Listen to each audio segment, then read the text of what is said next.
एटुआ school जाते नहीं जाते रे? जाते हाँ ले भेज। हाँ एगड़ा ना खाली घूमा। सुन बे, साले तो पालगी तो स्कूल में एडमिशन करवा हूँ। साले पहला स्कूल में इतना अतंग करे रे, दूसरा स्कूल के प्रिंसिपल में डरा के दी से जान बन गेट पे। हाँ भैया अभी बात ना बोलता। लेट जब एडमिशन हो जा, चुपचाप पढ़बे, लड़ाई झगड़ा में ध्यान देबे, झपड़ियाहूं तो लगे। हाँ जा। जानी, तुमने एक शेर को फोन किया है तो सब्र रख। हेलो, दुर्गेश के बाप बोला था उसका? नहीं होकर बड़े भैया बोला था।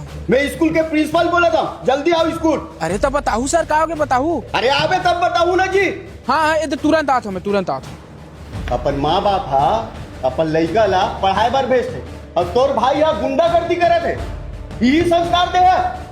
देखो कर नाती के माथा फोड़ दे है तोर भाई यहाँ। अबे हैं, अबे रोका साले, का कर रहे हो तोर में? हैं के वाले समझा के भेजे रहे हो बे? काका माफ कर दो, तो नाती का माथा फूट गया। का तरफ से मैं माफी मांगा था भाई। कैसे सेवक हैं? तब साले खुद से चड्डी ते पहने नहीं सका, जो गुंडागर्दी कर सकबे हैं?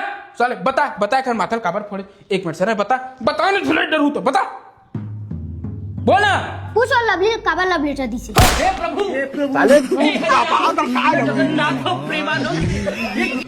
लवली कोने सर, लवली कोने? सेवक के लखनी हरा लल्ली नाम क्या लवली साला